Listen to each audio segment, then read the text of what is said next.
You're sitting in front of your computer because it's time to record your next podcast episode, your next video, or your next piece of content.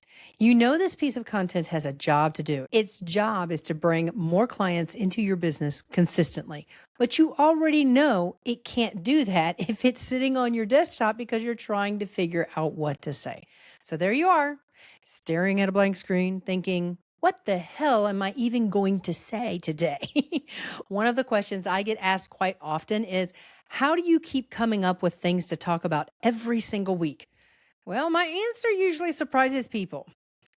I don't create content on content day anymore. I create runways instead. So today I want to walk you through how that works, what that really means, what a runway looks like. And before we're done, I'm going to give you one quick exercise you can use the next time you sit down to create content. It's made a huge difference in helping me stop feeling like I'm rambling or lecturing and start creating content that feels like a real conversation. Let me show you what I mean. See, I used to drag one episode out over several days. Now I have a process I can come back to over and over again that helps me go from an idea to an uploaded episode in less than a day. Not because I work faster, not because I found some magic AI tool, but because I completely changed how I prepare before I ever sit down to create the episode. That's what I want to walk you through today. Here's what I finally realized. I wasn't struggling because I wanted to come up with things to talk about. I was struggling because I expected myself to create an entire episode in one sitting. I'd sit down thinking, okay, today I'm going to record my next episode. Then I'd figure out what I was going to talk about, turn it into a script, come up with a title, think about the thumbnail, start worrying about editing. And before I knew it, my brain was trying to do 6 different jobs at once. And 30 minutes later, I'm scrolling on Facebook, reorganizing my website, answering emails, and suddenly deciding today would be a perfect day to procrastinate the kitchen. Now, was I procrastinating? Okay, maybe a little bit. But the real problem wasn't actually procrastination. It was expecting my brain to do everything all at once. And before you ask, yes, I do use ChatGPT. We'll get to that in a minute because it is part of this process, just probably not quite in the way you're expecting. The biggest shift happened when I realized something. My best ideas never showed up when I was forcing them. They showed up while I was just living my life.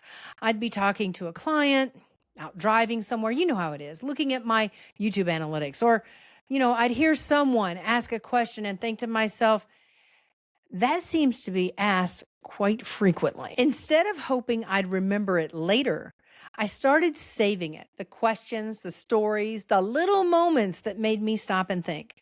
That's when everything changed. By the time I sit down to write the script, the runway is already built. So, what is the runway actually made of? I used to think, like a lot of people do, that I had to sit down every week and come up with my next podcast episode.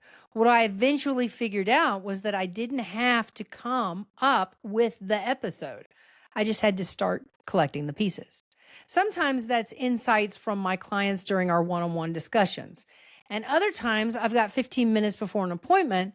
So instead of mindlessly scrolling, I intentionally spend a few minutes looking at what people are actually talking about in regards to the solution I provide to their problem, AKA my services. Now, I'm not just scrolling, I'm looking for something worth keeping. Then I put my phone away and go on with my day. And honestly, some of my best ideas don't even happen at my computer. They happen out at my favorite place in the whole wide world, the barn where my horses are. You have a favorite place? Let me know in the comments. What is your favorite place to be where your brain just finally gets to go, ha? That's where my brain finally gets some quiet, enough to connect the dots. So I'm not trying to force an episode. I'm simply collecting the pieces as I go. And by the time I sit down to write, I'm not trying to invent something to say anymore. I've already got something worth saying. Now I get to decide which conversation we're going to have this week. This is something you can try the next time you sit down to create your next piece of content. The next time you sit down to create content, don't start by asking, what should I post? Instead, think about one person. Picture them. Think about the moment they're in right now. What's frustrating them? What's the question they're asking themselves today? Not every problem they've ever had, just the one thing they're trying to solve right now in their journey as it pertains to the problem you solve. Then ask yourself, how can I help this person move one step closer today? That's usually the conversation I end up having. I'm not trying to teach everything I know. I'm not trying to solve every little problem they have. I'm simply helping one person take one step forward towards their goals with their business. Now, once I know who I'm talking to and I know the conversation we're going to have, everything else starts to get a whole lot easier because now I'm not staring at a blank page. I'm sitting down with a purpose. And that's where the next part of my process, and yes, ChatGPT, finally comes into the picture. And yet again, it's not the way you're thinking. When I first started using ChatGPT, I did a lot of what other people do. I asked it to write for me. And honestly, the more I did that, the more I felt like I was sounding like everybody else. Then I realized something. The problem wasn't ChatGPT. It was what I was giving it to work with. By the time I open ChatGPT now, the hard part is already done. I've gathered the ideas and I've decided which conversation we're going to have. Now, ChatGPT isn't creating my content.